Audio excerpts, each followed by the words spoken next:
When we started, maybe must be 18 months ago, we had barely any connections on LinkedIn, certainly none that were in the B2B marketing world that were relevant. We had zero listeners to our podcast. We had zero traffic to our very bad website. And we started from absolute scratch. And we've just been following our own playbook religiously for the next 18 months. We've been doing it without really any budget to help accelerate it at all. And we're getting really good results from our podcast, from our LinkedIn. People are coming and joining our B2B incubator program. They're asking for more of our services. But we want to show that we can do that again in a new channel. Welcome to the B2B Playbook. We built this channel for small B2B marketing teams who want to drive more revenue for their business. Every week, we're showing you how to create more demand for your brand step by step using our 5Bs framework. So if you're time poor, resource strapped, but you still want to make a big impact on your business, make sure you hit that like and subscribe button down below so you don't miss an episode. Welcome back to the B2B Playbook. Listeners, Kevin, today we're talking about how you and I, the B2B Playbook, how we're tackling YouTube as a new channel. And we're doing it so our marketers, our listeners can see our strategy, how we're doing it, how we're measuring its success, and the mistakes that we have made so our listeners and viewers can avoid it. Kevin, YouTube, we don't normally talk about how to leverage particular platforms, but we're making an exception today because what we're going to talk about today fits very nicely into our fourth B of our 5Bs framework. Tell the listeners, why is that? Yes, George, that's right. It fits really nicely into the fourth B of our 5Bs framework, and that's why we're talking about it now. And that's because at this stage, we're optimizing our workflow. Just like you listeners, if you get to the fourth B, we're at that point where we're optimizing our workflow. We're trying to get more bang for our buck when it comes to the time that we invest into the playbook, the podcast, the incubator. And now that we have those fundamentals in place that we talked about in the first three Bs, we started on LinkedIn, we have our podcast as our primary channels. We're looking to expand into a new one, and that's YouTube. And that's perfect for addressing in Be Better. This season, we've talked about how to apply our framework to starting another new channel as you have a couple of channels already in place and you're looking to add another channel to your workflow. And that's exactly what we're doing with YouTube. And we want to show you guys how we're doing it as a great example of what the framework looks like in practice. And people might look at our followers on LinkedIn and think, well, yeah, but I'm starting from scratch. I don't have that first channel or whatever it might be. But we started there too. And now we're going to try and add again another new channel. So listeners, don't be disheartened. If you need to start that first channel, go back through the framework. We talk about how we started on LinkedIn. We talk about how we really use the podcast as that primary channel to then push out on LinkedIn. And now that we're adding a new channel, this is really Be Better stage. So keep that in mind. Maybe don't give yourself too much pressure to jump straight into YouTube. This is definitely our second or third channel that we're looking at. Let me just reemphasize that, Kevin. When we started, maybe must be 18 months ago, we had barely any connections on LinkedIn, certainly none that were in the B2B marketing world that were relevant. We had zero listeners to our podcast. We had zero traffic to our very bad website. And we started from absolute scratch. And we've just been following our own playbook religiously for the next 18 months. We've been doing it without really any budget to help accelerate it at all. And we're getting really good results from our podcast, from our LinkedIn. People are coming and joining our B2B incubator program. They're asking for more of our services. But we want to show that we can do that again in a new channel. And what we're going to show you on YouTube today, it's not going to blow your mind, listeners. You're not going to look at our activity over the last 28 days, because that's about how long we've been at it for, and go, oh my God, those results are incredible. But we are going to show you what's realistic if you jump into it. And we are going to show you the strategy that we're going to follow religiously. And it's a strategy that we know that if we just keep executing it, we are going to build something that's very worthwhile. That's it, listeners. It's built on hours of blood, sweat, and tears and listening to George's voice as I edit the podcasts. But if that doesn't drive you crazy, hopefully you'll get to where we are, which is adding another channel. And as George said, no real paid spend behind that. And you can do it, but you just need to apply a framework of some sort, hopefully ours, to save you a bit of time and apply it religiously. So I think George, the best place to start is maybe to look at why we selected YouTube as a channel. Yeah, and listen carefully to this for listeners and viewers if you're watching, because as we said, we don't like to talk about particular platforms because they tend to come and go. And instead, we like to get people to listen to and apply our framework. And then you can take that framework and apply it to your own circumstance. So why did we select YouTube? We didn't select YouTube because everyone says you have to be on YouTube. That's where everyone's learning. That's what everyone's doing. We finally had some time to push out into another channel. So Kevin and I were doing the podcast. We're on LinkedIn. That's really where we dedicated most of our time.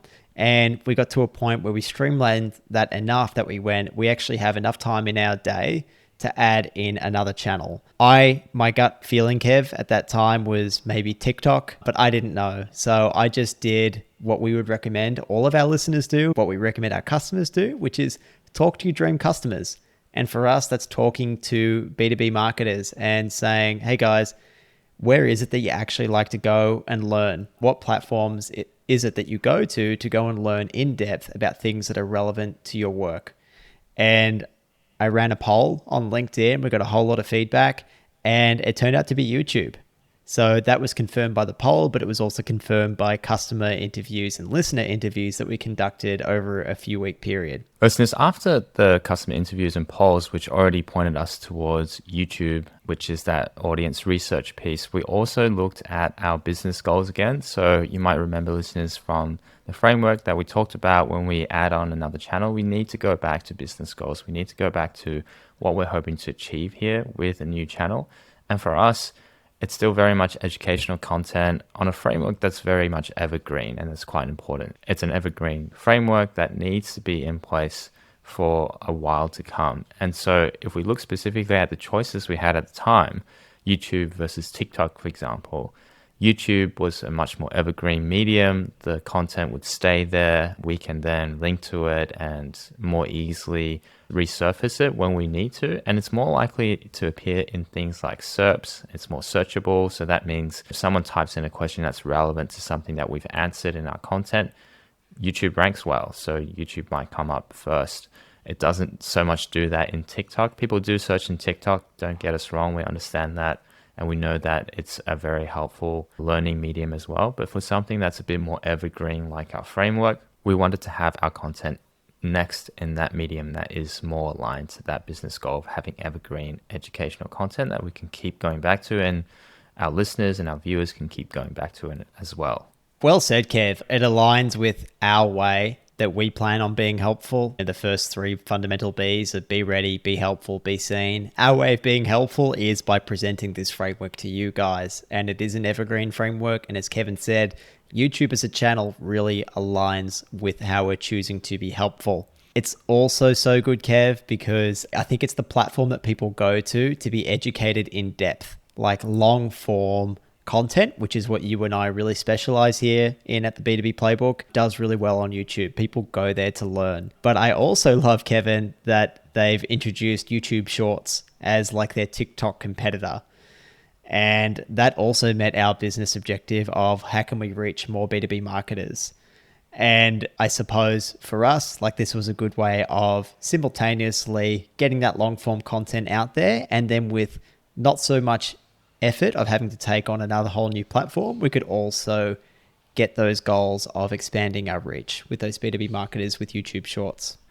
That's it, listeners. So you can see that in applying our framework, we landed on YouTube for a variety of different reasons. One from the audience research side, but also the other one from an internal perspective. It's better aligned to our business goals and how we wanted to actually deliver out on those business goals. And then the next consideration was, why was it the right time for us to move to YouTube? And this is something that George already touched on, but as mentioned, we've created a lot of systems for the podcast and for LinkedIn content as well, and for the engagement that George does on LinkedIn. We systemized a lot of the back-end things over time, and we do it piece by piece. So it did take us 24 months to actually get to a point where we started getting some time back. And as crazy lunatics as we are, we decided to jump right back in and invest that time into a new channel. But finally, it was that time to launch a new channel where our dream customers were already hanging out, that was more evergreen, that was more aligned, or just as aligned as our primary channels with where our business goals are going and pointing towards. And YouTube importantly collects views forever, whereas LinkedIn posts disappear after a few days. We started to see that our primary channel of distributing content on LinkedIn is a great channel for nurturing. It's a great channel for engaging and re-engaging and sustaining those relationships that we have there in the network. But the content itself, it goes away fairly quickly, and we needed a better place to house the content for those who are more visual learners, for those who want to engage in a different forum. Yeah, well said, Kev. I mean, LinkedIn is a platform that is becoming more and more social by nature. When things are more social, I guess people are less likely to trade that dopamine hit of constantly scrolling, going from post to post, with giving you the attention that your content really deserves on the platform. So if anything's longer than like a minute or two, Kev, unless it's hyper relevant and just an incredible video, people aren't going to bother with it. So we had to go to a platform like YouTube to post this really valuable long form content. Well, let's dig into some of our results so far, Kevin, and we're screen sharing now for the people who are listening and not watching. Hopefully we're going to look back on this one day, Kevin, and laugh at the results that we have so far. Hopefully this isn't the ceiling for us. But for those who are watching, Kev and I want to be really upfront and really honest about where we're at in our YouTube journey. We've been at it for, I think, 3 weeks, maybe 4 weeks. And so far we've had 4.6 thousand views, but that includes our YouTube shorts. So take that with a grain of salt. About 24 hours of watch time, meaning the amount of time cumulatively people have spent watching our videos, with a grand total of 37 subscribers. And what else do we have, Kev, here? That's really the key metrics that we have so far. What's really exciting, Kev, is in the first 2.5 to 3 weeks, we actually received 3 applications for the B2B incubator that cited YouTube as where they first heard about us. I know for a fact that one of them went on to turn into revenue. They actually went ahead and bought our self-serve program, and the other 2 are considering joining our cohort. Not a bad return for a little bit of investment into YouTube, and a real great sign for us that if we continue to invest in this channel and we keep doing what we're doing, that's going to continue. So look, 37 subscribers doesn't look great, but Kev, already worth the investment. Yeah, I think definitely for us, it's showing very positive signs. And I think listeners, there's a couple of things to call out here. As George said, we've only been at it for 3-4 weeks on YouTube. It's very low numbers. And that's how it looks after a month or 2 of doing these kind of activities in a new channel. Don't be phased if you're not really getting traction as quickly as something like paid ads or anything like that. If you've been through one channel already, which hopefully you have at this point, then you'll know that the beginning is always slow, but you need to stick at it for it to really grow into something that's really having a big impact on your business. And I think it's important to call out as well, even though the numbers are low, as George said, we are already seeing some results that's making it pay off. But it's important to note again that this is our 2nd, 3rd, maybe 4th channel if you count like email. So if you think about it in that sense, when you add another new channel later on in the Be Better stage, it is a bit easier to see those early signs of success because there's a network effect around that. People might be coming in from other channels. They might have heard the incubator first on YouTube, but maybe they're already listening to the podcast, or maybe they've seen posts from George before, and that's what made them go and watch something on YouTube by us as well. So it's important to realize that it might be even slower in your first channel, but when you get to these other channels, things can be a little quicker to kick off. And as George said, hopefully we go from there. But much like our podcast, much like our LinkedIn, we really focus on quality rather than quantity. The quantity comes later. Even though these numbers are small, it's obviously hitting the right people. It's obviously hitting the right audience who this content is resonating with, and that's more important. And the signs for that is we are getting those metrics of success coming up already, but it's important to realize that's what you should be focused on when you drive new channels. It's not just about these metrics that we're showing you. It's more about Is there alignment with your audience? What are the signals for that quality in your content, that quality in engagement with your audience? Spot on, Kev. And it comes back to, again, aligning with your business goals. We probably could have got more views, Kev. We probably could have got more subscribers if we talked about marketing trends, if we did a whole bunch of YouTube shorts about how to use AI. And yes, we did an episode on AI, but we did it within our framework. But we have really aligned what we're doing on YouTube with what our business goals are. And our business goals are to drive more people to the B2B incubator, to get more people through our program. The B2B incubator is all about our 5Bs framework. And so guess what? That's what we share on YouTube, on our YouTube channel, is we're sharing our 5Bs framework. So yes, the volume is low, but the quality is high. And the reason the quality is high is because it ties back to our business goals, ties back to our final outcome. We're not just trying to get attention for the sake of attention. That's it, George. And I think listeners right now, it might be interesting for us to we've looked at some of the things that's been going well, or at least the trend of what they're currently tracking towards. But maybe we can talk about what are some of the mistakes that we made when we first approached YouTube.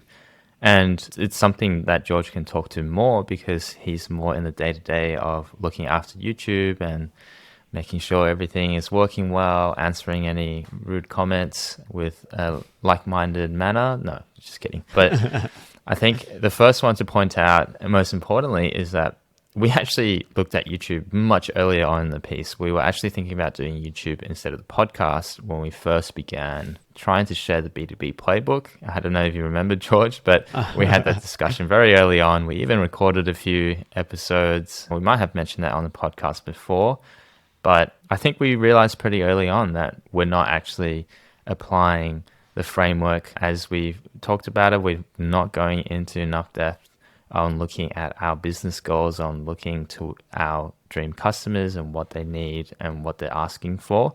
And we quickly pivoted into podcasts in the early days. But I think that is a very important lesson, first off, to learn from our mistake, listeners. Don't just dive head into what you think will work, what you assume is what the audience is after. Make sure you back it up with looking at your business goals, tying it back to your business goals, tying it back to actual customer research or potential customers' feedback on what you're hoping to do, and using that information to guide you on where to go. I remember that first video was a disaster. I remember when we went to your place, Kevin. I remember you cooked me a beautiful pasta. And by the time we were done procrastinating, we finally sat down and we said, okay, let's go ahead and record this. And I think you and I just had this realization when we watched it back that we were like, oh my God, it looks like we're just reading off a screen. And we're like, I don't know how we're going to do this, how we're going to commit to this. We had no system in place. We had no confidence at all. And so then we went for probably the format that was going to be easiest for us to tackle, something that didn't have video, something where we could be a little bit more prepared until we were super comfortable with just talking ad lib and talking about our framework. That's why the podcast suited us so well. And it's really only now that we're, I think, really ready for YouTube, Kevin. The 5Bs framework is so ingrained in us. We've had so much practice speaking about it. We're true subject matter experts in it. And so we can add a bit of video and it's not going to hurt us too much.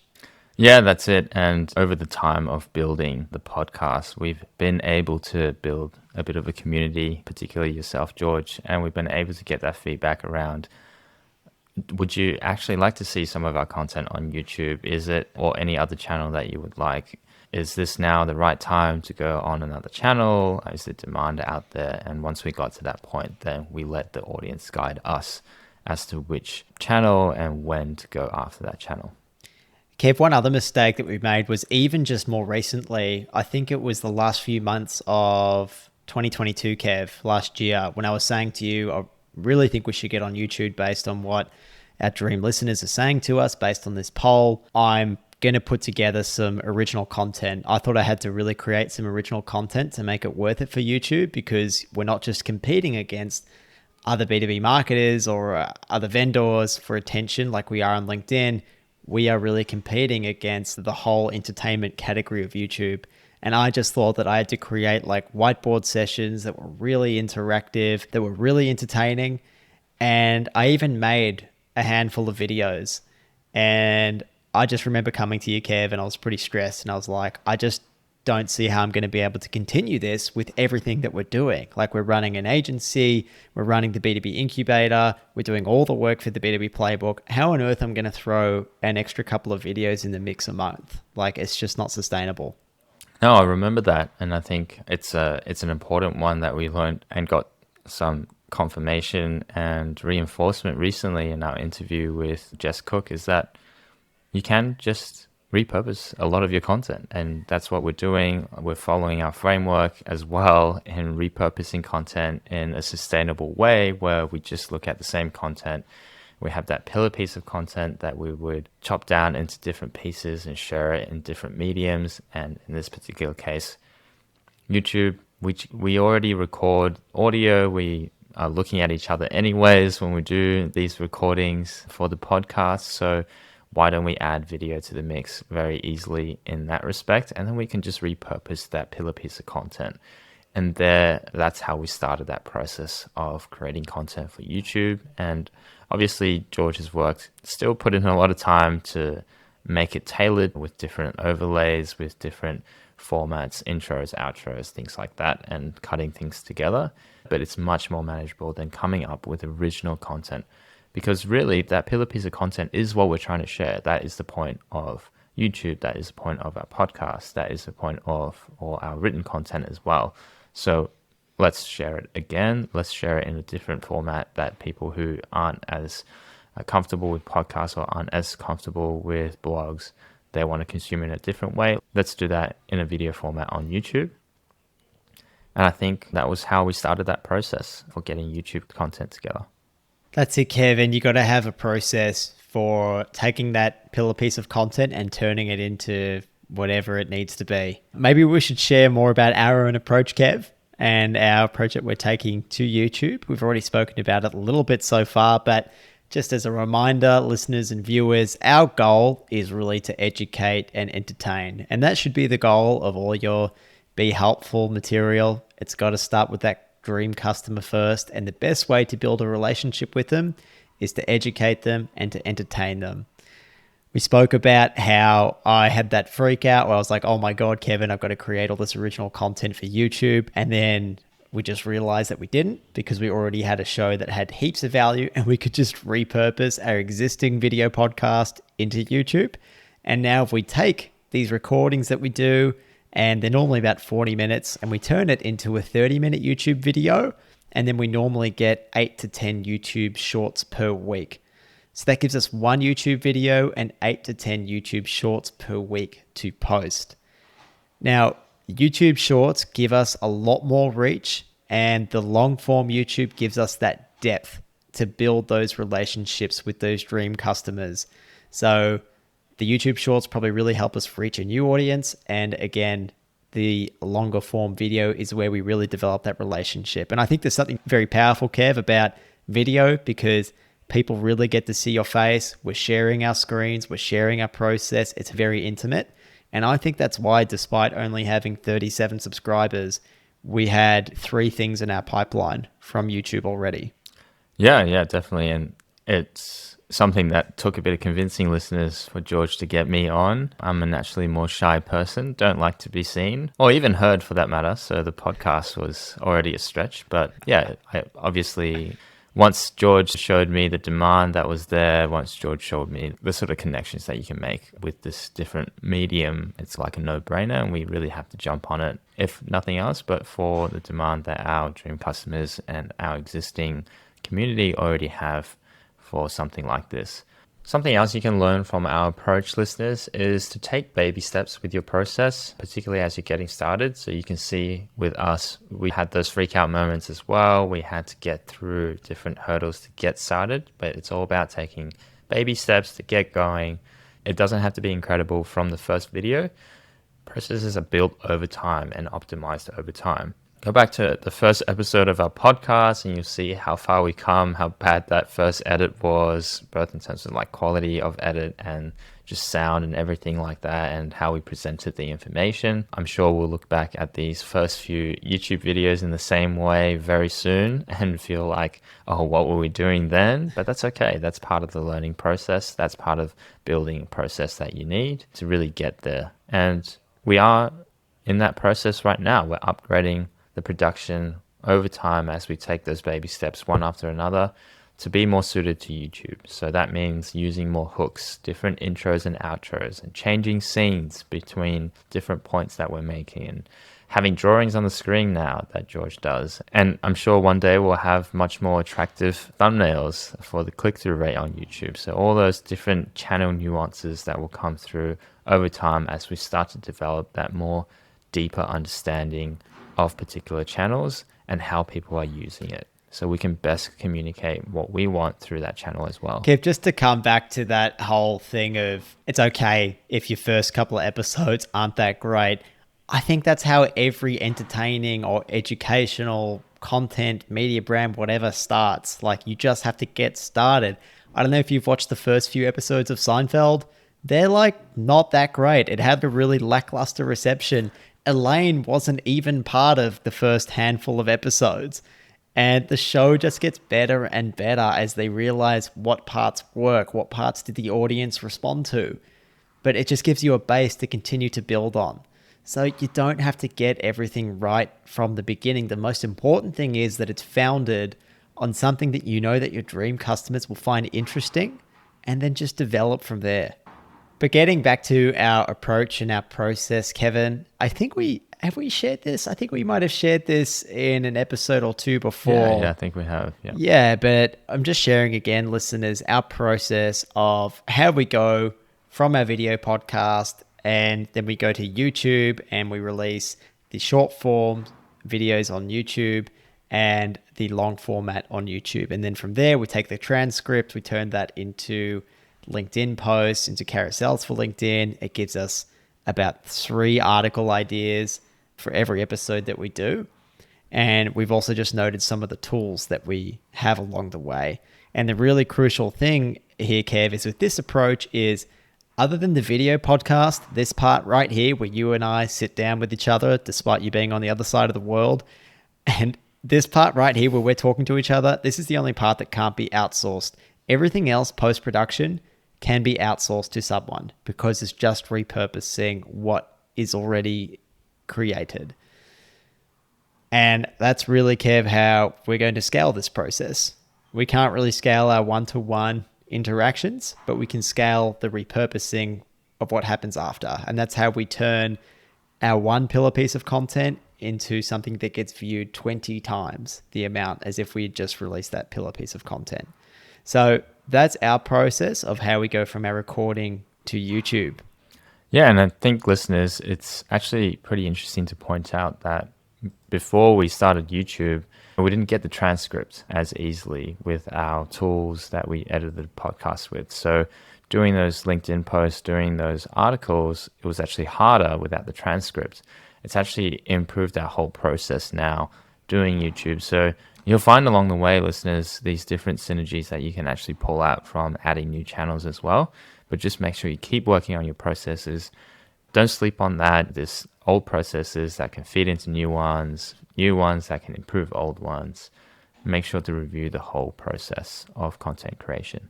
And Kev, something that we're doing to refine our approach, it started that we've actually never really got before, but YouTube gives you retention. And that just shows you over time what percentage of your audience drops off while they're watching your video. As you can imagine, it's a pretty tough environment to operate in on YouTube. I've just pulled up an example of a YouTube short. The video is 45 seconds long. Our average view duration on this particular one, only 13 seconds, Kev. And so we can see on the graph here that a lot of people tend to drop off around that 10-second mark. A handful, like 15%, seem to watch through till the end. But then we can then take that data and go, what happened? Like, why did people drop off after 10 seconds? Were we too boring? Did we not change the scenes fast enough? Was the content of what we were saying boring at that stage? Were we not delivering enough value? And then we can work that back into our process. Like maybe when we go and write our show notes, Kev, or our notes that we're going to refer to when we do these videos, maybe we need to make it a little bit more snappy. Maybe we need to write more hooks. Maybe we need to edit it better after so it flows faster and faster like the rest of YouTube Shorts do. So it's great to have that feedback for retention, and it gives us so much more insight as to what it is that's really capturing people's attention. But listeners, like everything else when it comes to data, make sure you talk to your dream customers as well. I'm pretty sure George is doing this already, but we're going out and talking to the people who hopefully are viewing our videos, even the shorts, and seeing what their version is of that. Why are they dropping off? We're not just relying on the data and guessing at it by looking at it. We're checking in with that qualitative data to make sure we're on the right path.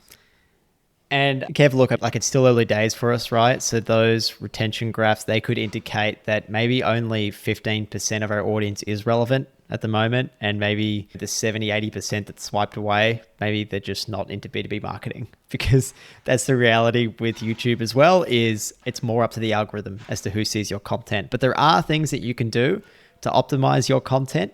And you can do SEO, and we do that with our show notes, Kevin. So in our show notes, and again, we're just showing this for our viewers. We're showing you exactly what our show notes look like. We have an introduction as to what the topic is about. We put our real keywords in there. We have chapters, because chapters are also surfaced in Google results too. So it's easy to navigate for us and for Google, which Google loves. We also, in every video, Kev, talk about the B2B incubator. We have a little section in our description about the B2B incubator, which links to our page and says, are you a B2B marketer in a small team?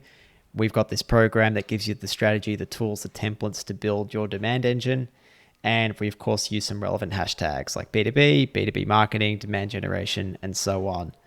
So just a little bit more into our process and how we're optimizing everything that we're doing so it finds the right people. That's it, listeners. But all this is based on having that pillar piece of content. So if you don't have pillar content, just go back to starting with deeply understanding your customers. Go back to those earlier episodes where we talk about what are those questions that you need to put to your dream customers. Find out what those pain points are that you can help them with and answer those questions. And ask them what format they want that content in. And that begins to form the basis of your pillar piece of content. Some things you can try here is go to other influential people that your dream customers are already following and see what questions they're asking in the comment section, whether that's on LinkedIn or TikTok or YouTube or wherever that might be. Write down some of the most popular ones if you're struggling to get that contact with your dream customers right off the bat, and start making videos by answering them to demonstrate your expertise, because with that initial push, you can then refine your understanding over time as well. That's it. Go and hang out where your dream customers are already. You will learn a ton, and just try and be helpful. That's as simple as we can keep it. Okay, Kev, tools that we're using. Again, we don't normally discuss tools, but I think it's worth sharing for any listeners right now who are trying to build the demand engine, what we are using.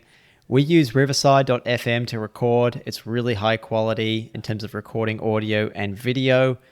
That then gets dumped into Descript for Kevin to go ahead and edit. To make life easier, we've actually built templates for each platform that we repurpose that video podcast to. So I'm just screen sharing again for our viewers, but I'm just showing them exactly what our templates look like within Descript. So we went through and we created a bunch of scenes for LinkedIn video, for YouTube Shorts, for TikTok, and for our long format YouTube video. It allows us to create engaging videos without having to reinvent the wheel every time. It's just like any production, right? There's a limited number of overlays, camera angles, whatever it is that you can apply to whatever action is happening. For us, it was actually 6 very basic scenes. So one scene is like a multi-camera view of Kevin and I speaking to each other. Another scene, which is just Kevin or myself, just by themselves. Another one where there's a quote. Another one where there's like a question that we're answering and talking about. And one more, which is an introductory video where Kevin and I's faces just appear on the screen, and it's a little bit more fun. But the point is, you can go through and create these templates so this process can become way faster, and again, become something that you can outsource. And you don't have to find an expert video person to outsource this to. Kudos to you, George, for putting all those together. They're looking very nice. And I'm sure it took a bit of time to put together. But as you said, it's one of those process things that makes it much faster going forward. And just one more note on Riverside before we move on as well. It has that great feature of once the recording is done, the recordings are done locally. So if someone has a shaky internet connection on a particular day or particular location, they can upload that later at a different time by going back into the browser window link. So very important for those of us who are recording across continents, time zones, different locations, and different degrees of internet connection, most importantly. And then Kev, we use Canva for a bunch of things to create our YouTube video thumbnails. We use it for that. In terms of equipment that we use to record, Kevin, I just use my iPhone. I've used the Riverside app. I've got it turned around and facing me. That's as cheap as it gets because I already needed an iPhone. Perhaps not as cheap if you have to buy the iPhone first. But look, the quality is terrific. Kev, what are you using? I'm just using my laptop computer camera. So the webcam on there, it's slightly newer, so it's a bit better. It's one of the newer MacBook Airs, but the camera isn't anything out of this world. I think it's well known that the cameras are a bit lacking in the Macs, but it still pumps out great quality and then in terms of microphones, Kev, I don't even know what mine is, but it was like $100 or something, and it sounds perfectly fine. Descript also has an AI voice enhancer to get rid of some of the echo because my room is definitely not optimized for a sound studio. Remember how echoey those first episodes were? They were terrible. I was trying to put like pillows up against the window. I was hiding under blankets. It was impossible to try and find decent audio. You apply a bit of this AI voice stuff to it and it sounds pretty decent. Yeah, that's right, George. Remember when you were in a fort and I was in a closet, and look how far we've come. And then in terms of keeping track of everything we do when we record, what the process is beyond it, we just use Google Sheets. We don't pay for anything. I know Notion is free. People use Notion. We just keep it super simple. We have our schedule of when we record, when things are edited, when we post things. We manage it all in a Google Sheet, and we just write our podcast notes in a shared Google Doc. Keep it simple, keep it cheap, and make sure you can just stick to it. And importantly, listeners, as you be better, keep improving those processes. Document what you're doing, document and improve those processes so that down the track, when you have more resources, you can in fact outsource it or insource it. All right, Kev, the next steps for us in our YouTube journey is probably looking at starting to outsource some of this editing process. Now we've got the templates down. Really anyone can do it. The editing process is a lot of copying and pasting. You don't have to be a professional video expert to do a good job of editing it. So we're probably going to look to outsource. We also need to create some interstitials in the longer form video, Kev, to talk about the B2B incubator program and educate people on it, right? Like we link to it in our description, but most people aren't going to read the description. It's mostly Google's algorithm that's reading your description. But to raise more awareness of our actual product, probably like a minute and a half in, maybe a little bit longer in, we'll have a cutaway, just like other programs do for an ad break, where we're actually going to talk about the B2B incubator, who it's for, who's benefiting from it, and have a call to action there.